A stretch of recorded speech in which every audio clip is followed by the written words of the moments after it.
25장 시딤에서 벌어진 음란한 바알 숭배. 이스라엘이 아카시아 숲을 뜻하는 시딤에서 장막을 치고 머무는 동안 남자들이 모압 여자들과 성관계를 갖기 시작했다. 이 사건은 모압 여자들이 음란한 종교의식에 남자들을 초대하면서 시작되었다. 그 남자들은 모압 여자들과 함께 음식을 먹고 그들의 신들에게 절했다. 이스라엘은 결국 부올의 신 바알을 숭배하는 의식에 참여하고 말았다. 하나님께서 진노하셔서 이스라엘에게 화를 발하셨다. 하나님께서 모세에게 말씀하셨다. 이스라엘의 지도자들을 모두 잡아다가 목매달아 처형하고 그들의 죽음을 누구나 볼 수 있도록 버려두어라. 그래야만 하나님의 진노가 이스라엘에서 떠날 것이다. 모세가 이스라엘의 재판관들에게 지시했다. 여러분 관할 아래 있는 남자들 가운데 바알 부올 숭배에 가담한 자들을 찾아 처형하십시오. 모든 사람이 회막 입구에서 참회의 눈물을 흘리고 있을 때 이스라엘 남자 하나가 모세와 온 회중 앞에서 자기 행동을 과시하듯 당당하게 미디안 여자를 데리고 자기 가족의 장막으로 들어갔다. 제사장 아론의 손자이자 엘르아살의 아들인 비느하스가 그의 하는 짓을 보고 창을 쥐고 그들을 뒤쫓아 장막으로 들어갔다. 그는 장 하나로 두 사람을 꿰뚫었는데 창이 이스라엘 남자와 그 여자의 배를 단번에 관통했다. 그러자 이스라엘 백성 가운데 퍼지던 전염병이 그쳤다. 그러나 이미 24,000명이 죽은 뒤였다. 하나님께서 모세에게 말씀하셨다.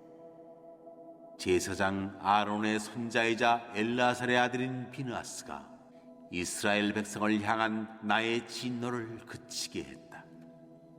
그가 나의 영광을 위해 나만큼 열심을 다했으므로 내가 질투로 이스라엘 백성을 다 죽이지는 않았다. 그러니 내가 그와 평화의 언약을 맺을 것이라고 일러주어라. 내가 그와는 물론이고 그의 후손과도 영원한 제사장직의 언약을 맺을 것이다.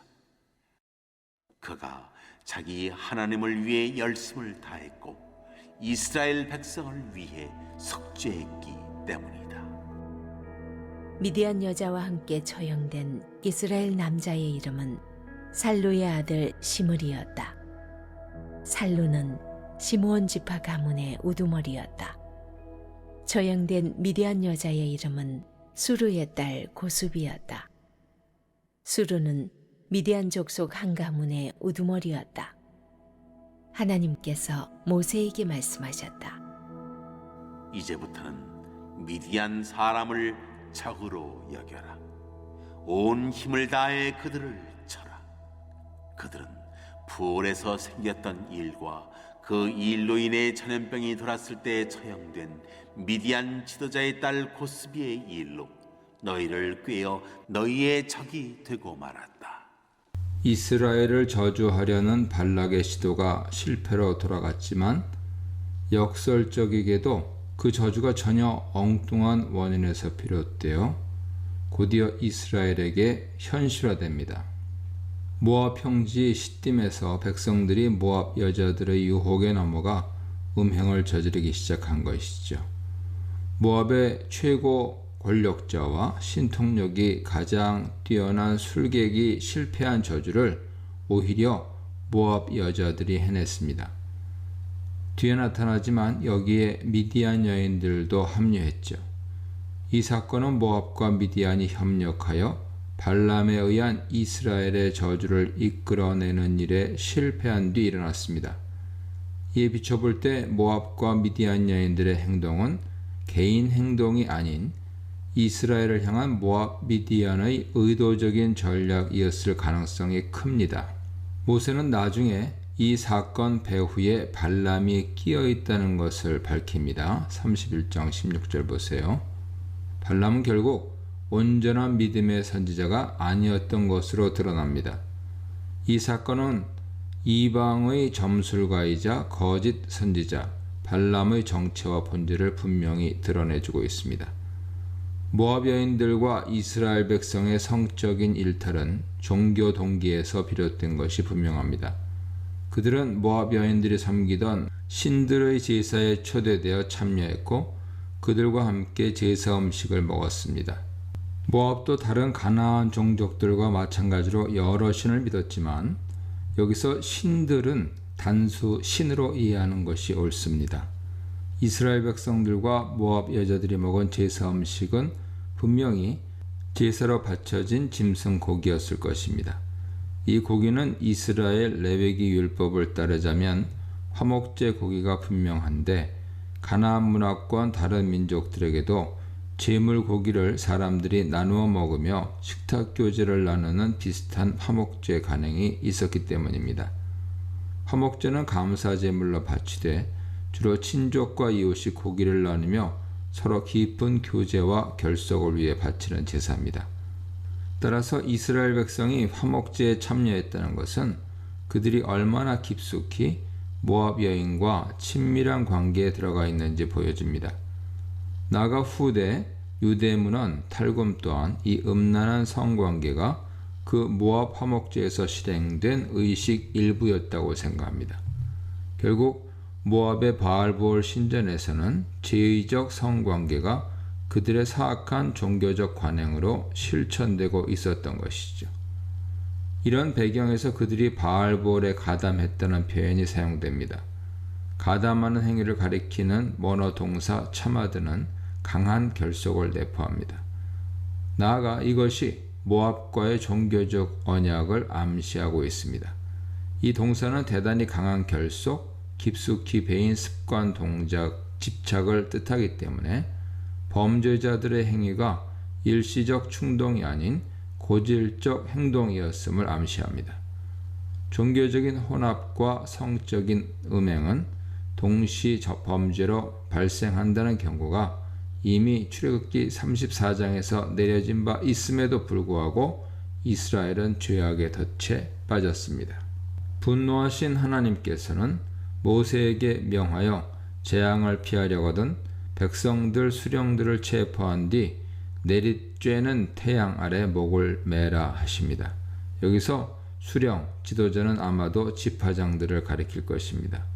모세는 이스라엘 재판관들에게 이 일 주동자들을 모두 잡아 죽이라고 지시합니다. 여기서 재판관들을 가리키는 소페트는 사사기에서는 사사, 판관을 칭하는 데 사용됩니다. 출애굽기 18장 22절에 보면 모세의 장인 이드로 제안에 따라 천부장, 백부장, 50부장, 10부장이 세워지는데 그들은 군사 지도자인 동시에 백성을 재판하는 재판관이었습니다. 사사들도 정치 지도자면서 사법 임무를 동시에 수행한 사람들이죠. 지도자들의 행정과 사법 임무의 동시 수행은 당시 고대 근동 지역에서 흔한 일들이었습니다.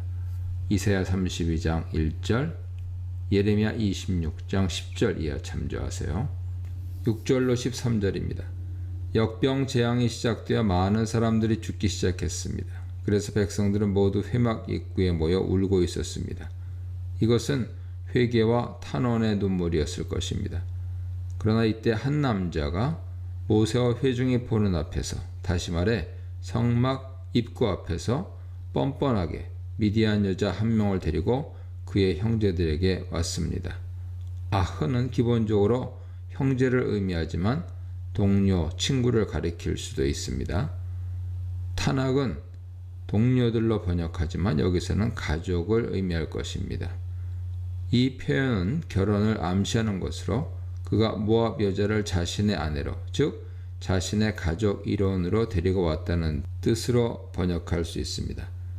여기 미디안 여자가 등장한 것은 모압 여인들과의 성적 음행에는 그 지역에 함께 거주하는 미디안 여인들도 포함되어 있었음을 말해줍니다. 아마 이스라엘 광야 시대에 미디안 한 분파가 모압 땅에 살았던 것으로 보입니다. 제사장 비느하스가 이 장면을 목격했습니다. 그는 거룩한 분노에 사로잡혀 손에 창을 들고 음탕한 남녀를 뒤쫓아갔습니다. 남자 막사에 들어가 비느하스는 창으로 그들을 찔러 죽였습니다. 여기서 이 막사는 거의 사용되지 않는 쿠바로 표현됩니다. 어떤 사람은 제사장 비느하스가 곧바로 범죄자들을 따라 들어갔으므로 그 막사를 성막에 속한 부속 건물로 보는 입장도 있습니다만, 이스라엘의 한 남자가 미디안 여인을 데리고 가족 성소에 들어가 이방 제사를 드리려 했다는 해석도 있습니다. 분명한 것은 남녀가 함께 창에 찔려 죽은 정황은 분명 그들이 막사에 들어간 목적이 성적 행위에 있었음을 말해줍니다. 그들은 아마도 제의적 성관계에 몰입 중이었을 것입니다. 원래 쿠바는 고대 베두인족의 홍색 작은 청막으로 우상을 안치해놓고 점을 치던 공간이었는데, 오늘 본문에서는 결혼을 위한 막사일 수 있습니다.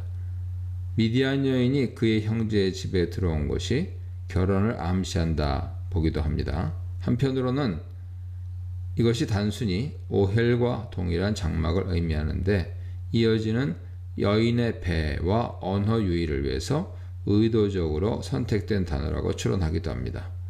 어쨌든 비느하스의 거룩한 분노에 의해 하나님의 재앙이 그쳤습니다. 그날 하루 연병으로 죽은 자의 숫자가 무려 24,000명이나 되었습니다. 비느하스의 결심은 두 가지 결과를 가져왔습니다. 첫째, 하나님의 거룩한 분노로 가득 찬 그의 행동으로 연병이 그쳤습니다. 둘째, 하나님께서는 비느하스의 충성과 열정을 보시고 그에게 영원한 제사장직을 약속하셨습니다. 하나님은 그의 후손들과 맺은 평화의 언약, 약속을 맺으셨습니다. 이러한 결과는 영원히 비느하스와 그의 후손이 이스라엘 백성의 속죄를 위해 헌신하는 제사장 직무를 위해 선택되었음을 암시합니다. 하나님은 비느하스의 즉각적인 범죄자 처단을 일종의 속죄 행위로 평가하십니다. 실제로 합법적인 제사장 계보는 비느하스 혈통을 통해 이어져 다윗 시대 제사장 사독에게로 이어집니다. 14절로 18절입니다. 역겨운 범죄 행위를 저지른 두 남녀의 신분이 드러납니다. 이스라엘 남자는 시므온 지파에 속한 시므리인데 그는 지파의 지도자, 지휘관 즉 지파장이었습니다. 미디안 여인의 이름은 고스비로 그녀의 아버지는 수르라는 이름을 지닌 미디안 한 혈족의 두령이었습니다. 두 사람은 권세 있는 집안 남녀로 아마도 바알볼 사건에서 커다란 영향력을 끼친 주동자들이었을 것입니다. 하나님께서는 이 일을 일으킨 대적들을 치라고 명령하십니다. 이 문단에서는 하나님의 신실함, 배은망덕한 음행, 무감한 죄인, 민감한 의인, 이유 있는 분노, 단호한 심판에 대해 묵상해 보시기 바랍니다.